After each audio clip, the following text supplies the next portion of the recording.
ये आपके आराध्य बड़े शक्तिशाली हैं। कुछ कहते हैं कि वो देवों के देव हैं और कुछ उन्हें हमारी ही भांति मात्र एक मनुष्य मानते। वो है कृष्ण, श्याम वर्ण के, जो जीवन के हर अंधकार को समाप्त करने में सक्षम है, जो अपने भक्तों की हर कठिन यात्रा में उनके सारथी है। लीला पुरुषोत्तम मुरलीधर कन्हैया।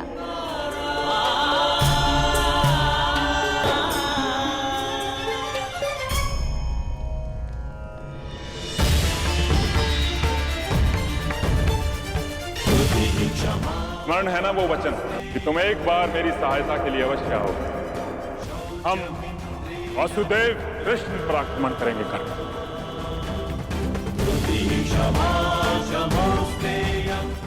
जिसे अपना आदर्श मानकर मैं समाज में परिवर्तन लाना चाहता हूं, उसी वासुदेव से युद्ध कैसे करूं?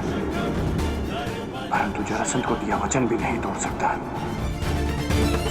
मुझे वचन दो मित्र, तुम उस मायावी का मान मर्दन करोगे।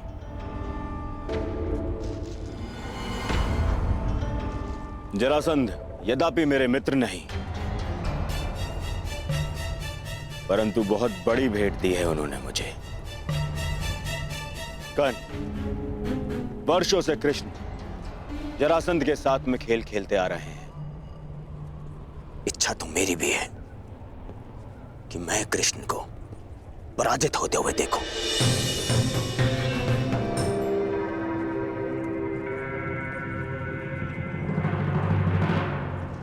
जिसे तुमने आज तक देखा नहीं, उनसे इतनी शत्रुता क्यों मित्र? कई लोग उन्हें ईश्वर मानते हैं, अवतार मानते हैं। यही तो विडंबना है मित्र। मिथ्या बातों को लोग सत्य मान लेते हैं और एक मायावी को ईश्वर। मिथ्या? कृष्ण चरित्र में मिथ्या क्या है मित्र? मिथ्या नहीं है तो और क्या है मित्र? ब्रज से प्रारंभ होकर पूरे भारतवर्ष में यह बात फैली हुई है कि कृष्ण ने राक्षसी पूतना के प्राण पी लिए, उसका वध कर दिया। ये कथा तो माता ने मुझे भी सुनाई थी कि उन्होंने पूतना का वध कर दिया।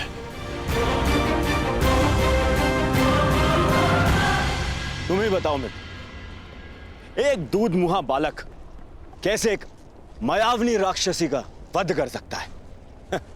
एक दिव्य आत्मा के लिए, एक अवतार के लिए यह असंभव भी नहीं मित्र।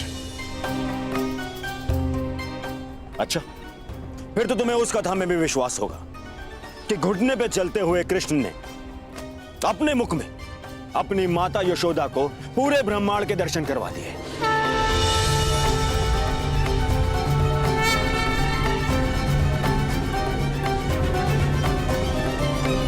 ये सब कुचक्र है मित्र, षड्यंत्र है ये। जानबूझ के ऐसे कथाओं का प्रचार किया जा रहा है ताकि उन्हें अवतार समझ लिया जाए, भगवान समझ लिया जाए उन्हें।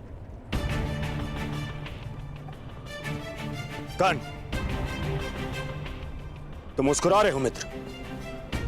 तुम ही बताओ, क्या इन घटनाओं का कोई भी साक्ष्य है जो इन्हें सिद्ध कर सके? मित्र, क्या सत्य है और क्या असत्य है, इस विवाद में मैं नहीं पड़ना चाहता। हो सकता है कि कृष्ण पर विश्वास करने वालों के पास कोई साक्ष्य ना हो, परंतु उनके विरोधियों के पास भी कोई साक्ष्य नहीं। कर्ण, न जाने क्यों आज तुम्हारी बातों में मुझे उस युधिष्ठिर के स्वर सुनाई दे रहे हैं। ऐसा नहीं है मित्र। चलो मान लिया कि यशोदा मां को भ्रम हुआ, हर माता को अपने पुत्र में ईश्वर का रूप दिखाई देता है, परंतु जब मथुरावासी इंद्र के कोप से पीड़ित थे तब कृष्ण ने अपनी कनिष्का उंगली पर पूरा गोवर्धन पर्वत उठा लिया था। सामान्य मनुष्य नहीं हो सकता मित्र।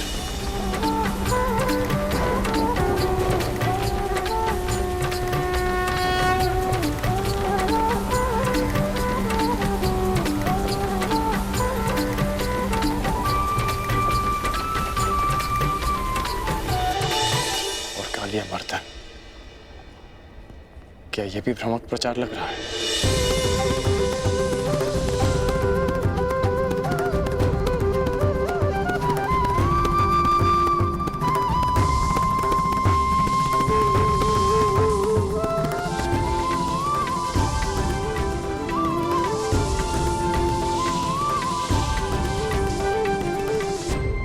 और कालिया मर्दन, क्या वो भी एक असत्य प्रचार था मित्र?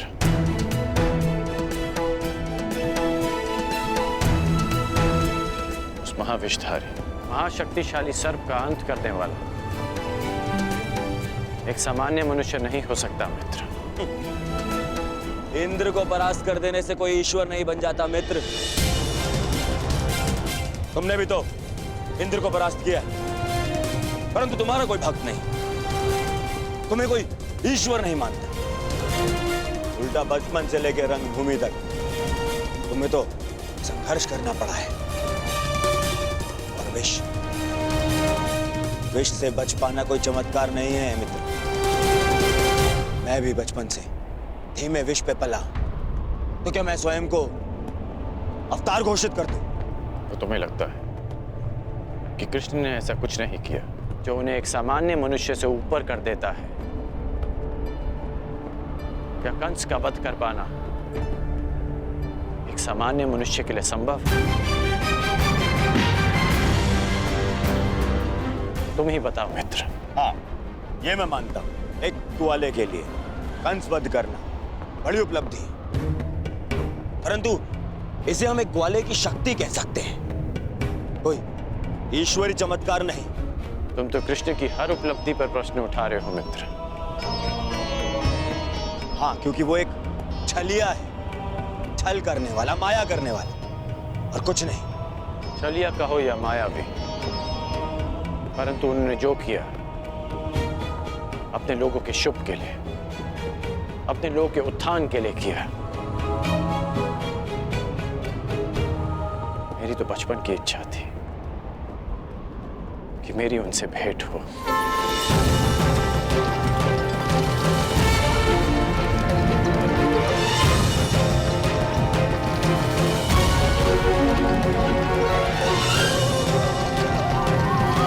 जरासंध के कारण ये भेंट तो होगी।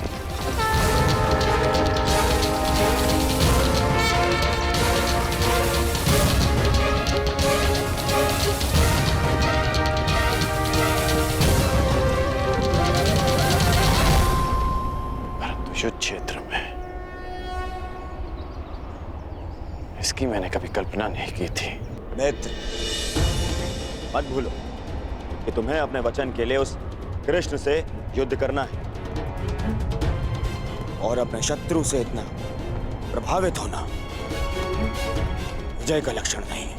वो मायावी है, तुम्हारे भ्रम को तुम्हारे विरुद्ध अस्त्र बनाकर तुम्हें पराजित कर सकता है।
वो जहां अपने पांव रखे वहां सब कुछ परिवर्तित हो जाता है।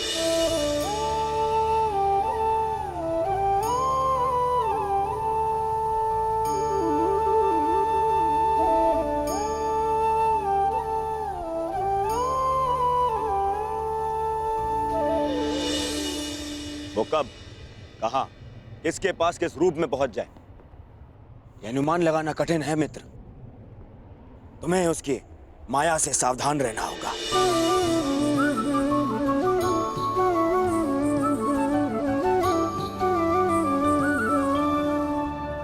जिनकी प्रशंसा करते आया, कल उन्हीं से युद्ध करना होगा।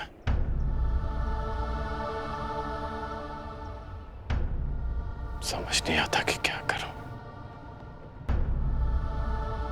कर्म मनुष्य के मार्ग चुनने से निश्चित होता है अंगराज।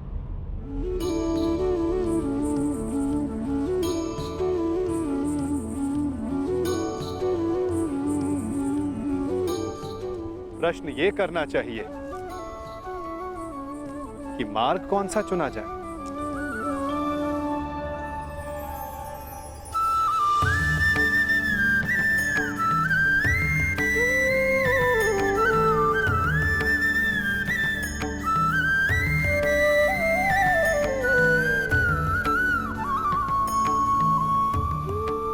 क्योंकि लक्ष्य उत्तम होने पर भी यदि मार्ग अनुचित हो तो लक्ष्य प्राप्ति असंभव है।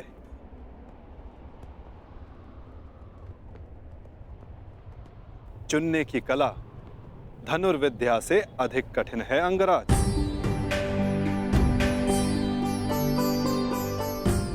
जैसे एक महान योद्धा उचित मार्ग नहीं चुनता तो अनुचित मार्ग उसे चुन लेता है और महान से सामान्य बना देता है।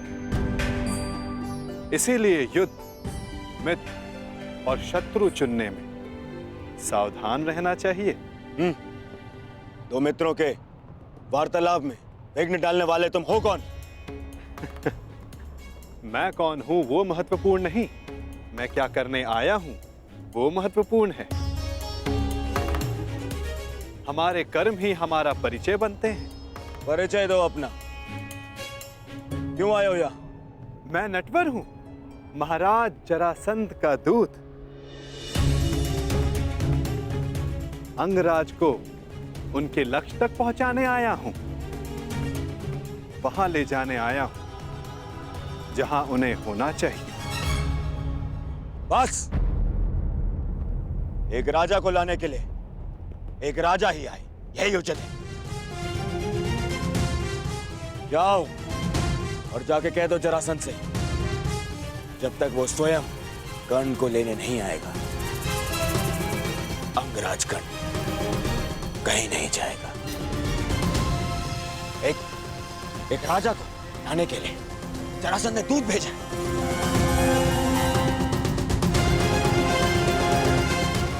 ये नियम के विरुद्ध है। नियमों के विषय में हस्तिनापुर के महान राजकुमार दुर्योधन ने एक बात कही है।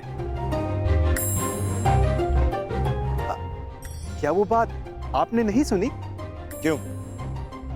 क्या कहा है कुमार दुर्योधन? यही कि नियम वो बनाते हैं जो शासन करते हैं और उनको अपने बनाए हुए नियमों को पालन करने का बंधन नहीं होता। जिस तरह एक नदी अपना मार्ग चुनने से पूर्व किसी से पूछती नहीं, उसी तरह एक शासक अपने बनाए हुए नियमों को बदल सकता है। अब आप ही बताइए महोदय, क्या राजकुमार दुर्योधन ने कुछ अनुचित कहा?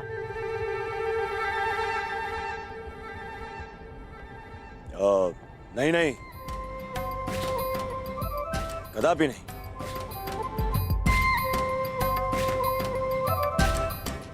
दूत का कार्य है संदेश देना अंगराज, परंतु फिर से कहूंगा, चयन करने का उत्तरदायित्व तो आपका है। आप मेरे साथ आना चुनते हैं या नहीं, ये तो आप पर निर्भर करता है। कर्ण ने यदि कुछ चुना है तो केवल अपने वचन का पालन करना है। मैं तुम्हारे साथ आऊंगा दूत। अहो भाग्य, मैं भी यही चाहता था कि आप मेरे साथ आएं।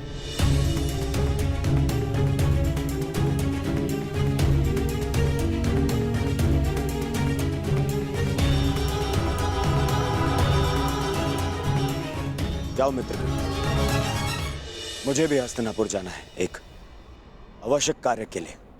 एक उक्ति आपके लिए भी है राजकुमार। ईर्ष्या की अग्नि सबसे पहले ईर्ष्यालु को जलाती है।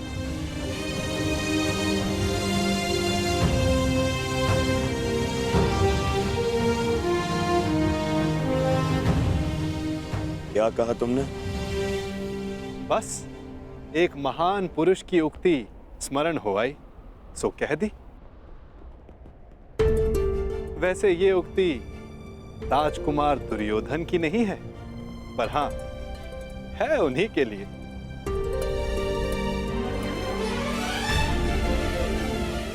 आपका दूत आपकी प्रतीक्षा कर रहा है अंगराज।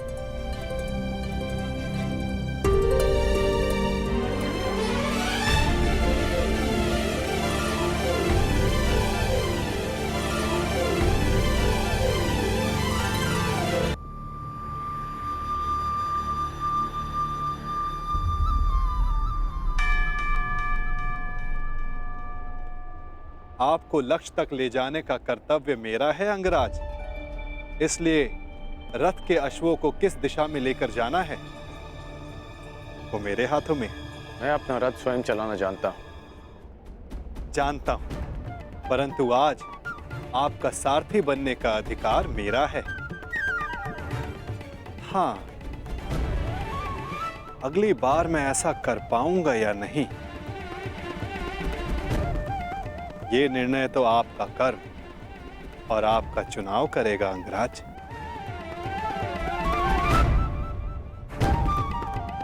चलो नटवर, जरासंध मेरी प्रतीक्षा कर रहे होंगे। प्रतीक्षा केवल प्रारब्ध करता है अंगराज।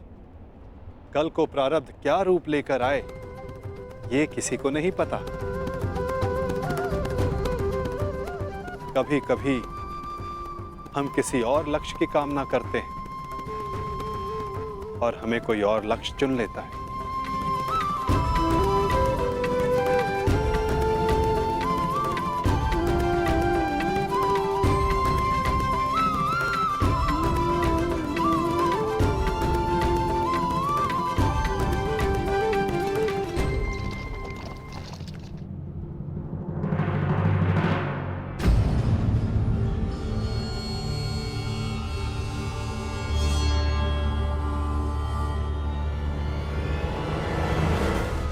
मुझे देख के यूं आश्चर्यचकित ना हो कुमार दुर्योधन। मैं यहां अंगराज को लेने आया।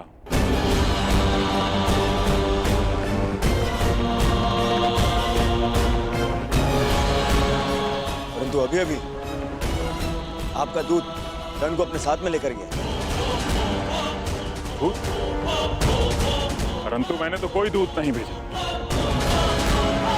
एक राजा को स्वयं राजा लेने आएगा, यही नियम है। भेजा? फिर वो कौन था जो कर्ण को ले गया?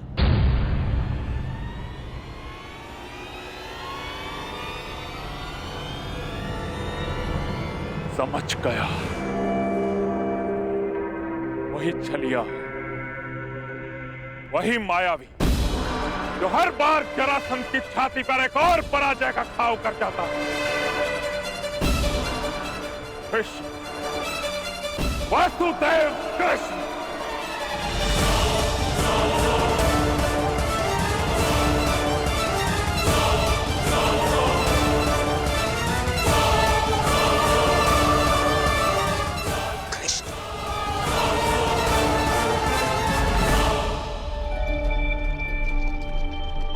बहुत अच्छी बात कही तुमने कि यदि उचित मार्ग ना चुनो तो अनुचित मार्ग हमें चुन लेता है।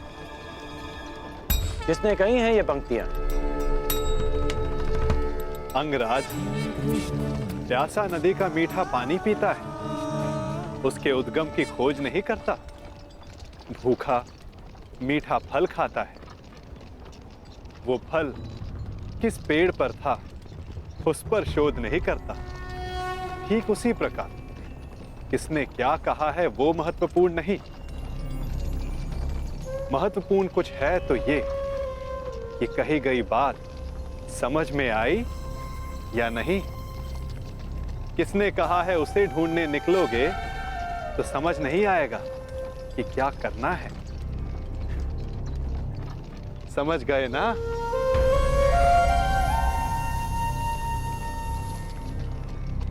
इतना अवश्य समझ गया कि तुम कोई भी बात सीधी तरीके से नहीं करते। दूत हूं, मार्गदर्शक हूं, और जीवन का मार्ग कभी सीधा नहीं चलता।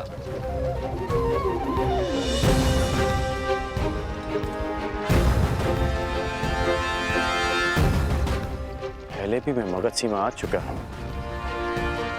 परंतु यह मार्ग भिन्न क्यों लग रहा है? निसंदेह आपकी यात्रा इस युग की सबसे रोचक यात्रा होगी अंगराज। इसीलिए इस यात्रा में आपका सहयात्री बनना चुना है मैंने।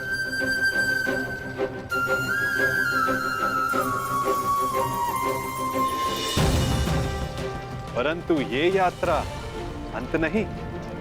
इस यात्रा के पश्चात जीवन का नया मार्ग मिलेगा।